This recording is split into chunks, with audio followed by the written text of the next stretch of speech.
अखेर आंदोलनाचा श्री गणेशा झाला असून लाखो मराठा बांधवांसह मनोज जरांगे पाटील हे अंतरवाली सराटीतून मुंबईला रवाना झाले। मनोज जरांगे यांनी मुंबईकडे आपला मोर्चा वळवला। ते अंतरवाली सराटी येथून निघाले तेव्हा त्यांच्यासोबत लाखोंचा जनसमुदाय होता। मराठा बांधवांसह विविध जाती धर्माच्या लोकांनी देखील प्रचंड समर्थन दिल्याचे समोर आले आहे। अनेक अडथळे पार करत जरांगे हे आरक्षण मिळवण्यासाठी जीवाच्या आकांताने लढा देत आहेत। समाज बांधव देखील मोठ्या प्रमाणात समर्थन देत आहेत। जागोजागी गावोगावी लोक जरांगे यांना समर्थन देत स्वागत करत आहेत।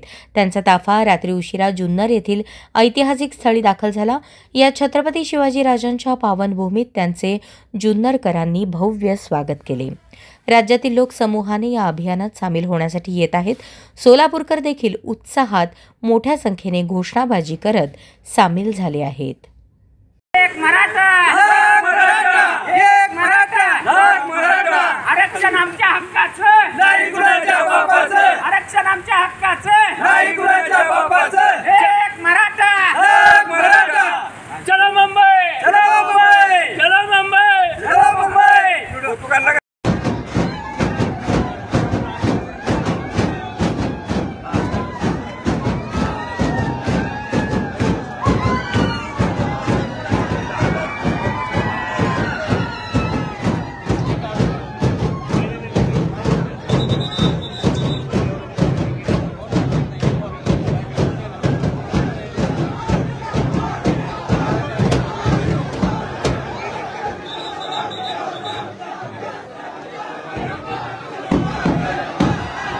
आपण सगळेजण मुंबईच्या दिशेनं लगेच निघणार आहे, थांबायचं नाही।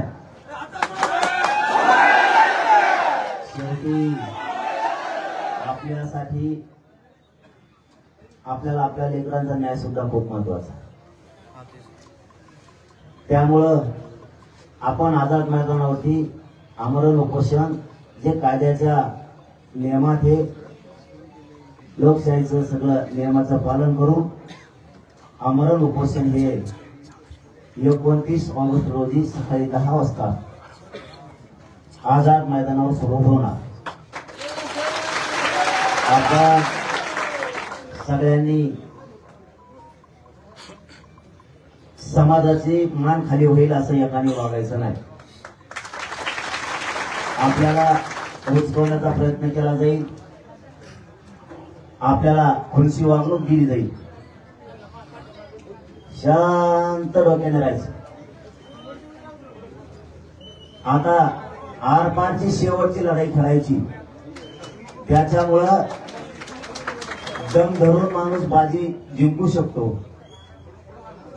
जो कोण संयमानं राहील, ज्याच्यामध्ये डाव टाकायचा दम आहे, ज्याच्यात संयम पण आहे, ज्याच्यात आक्रमकता पण आहे, ज्याच्यात छत्रपती शिवरायांचे विचार पण आहे।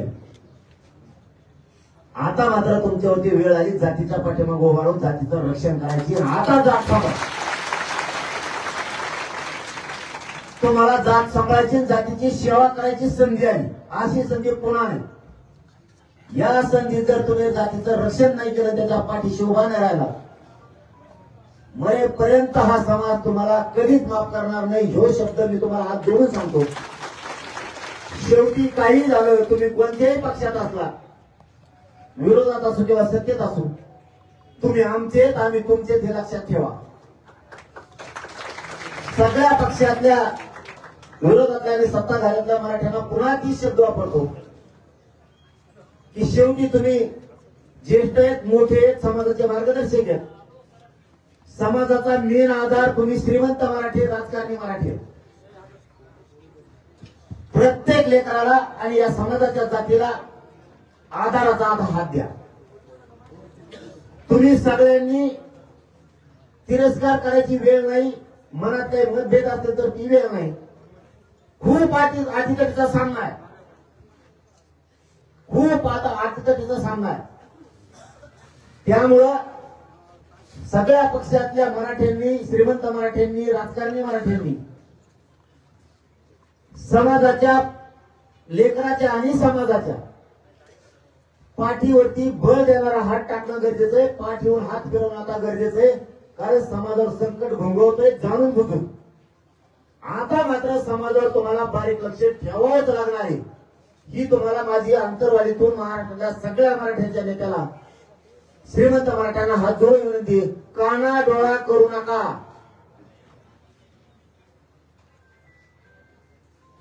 तुम्हाला हे समाज या योग्य वेळेला साथ दिल्यामुळे कधीच विसरणार नाही. गरीब मराठ्यांवरती अत्याचार अन्याय व्हायला लागला त्यावेळेस जर तुम्ही साथ दिली, ह्यो राज्यातला करोडो मराठा समाज तुमचा उपकार कधीच विसरणार नाही. म्हणून मतभेद मनभेद बाजूला ठेवा, पक्ष बाजूला होता. योग्य वेळ आता तुम्हाला करोडो मराठ्याला साथ द्यायची, तीच माझी विनंती आहे की तुम्ही सगळ्यांनी साथ द्या. एवढी तुम्हाला सगळ्यांना हात जोडून विनंती आहे. आणि मराठ्यांनाही सांगतो, कुणीही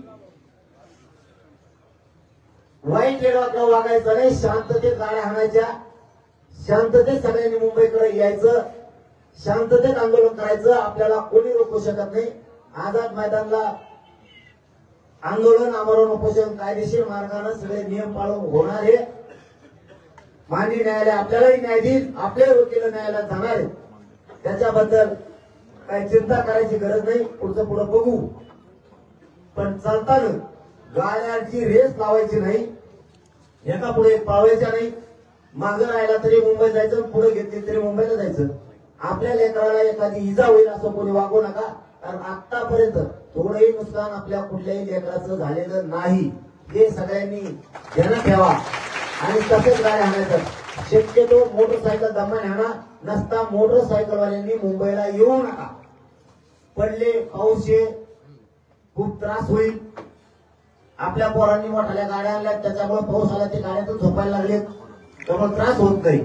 तसं मोटरसायकलवाल्यांना त्रास होईल. तुम्ही शक्यतो येऊच नका, तुम्हाला त्रास होईल असं नको. म्हणून पुन्हा एकदा सांगतो, एकमेकाची सेवा करा, एकमेकाला साथ द्या. कारण आपण आपले गाव सोडून खूप लांब चाललोय. आता आपणच आपले पाहुणे, आपणच आपले मित्र, आपणच आपले समाज आणि आपणच आपल्या सगळ्या जणांनी सेवक म्हणून काम करायचं.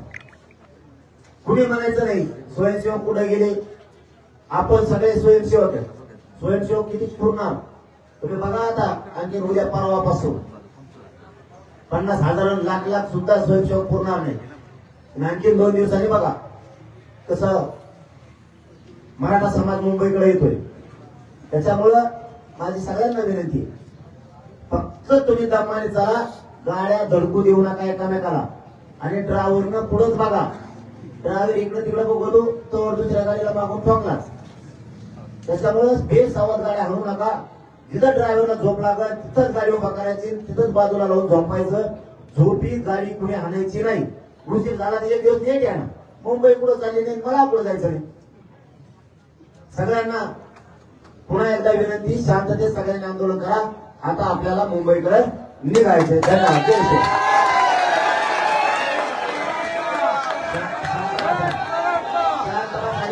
शांत बसा. 1 मिनिट शांत बसा. अरे 1 मिनिट शांत बसा. शांत हा.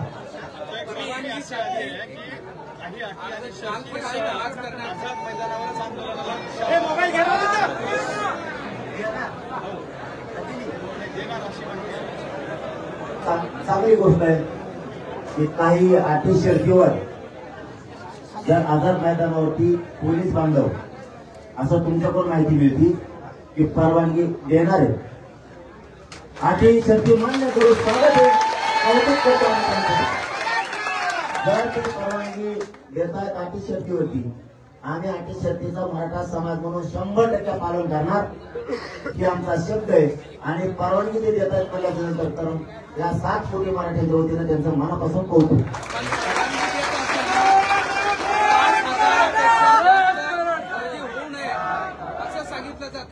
मी बघतो ना, मी परवानगी वाचल्यावर पुन्हा निर्णय घेईन.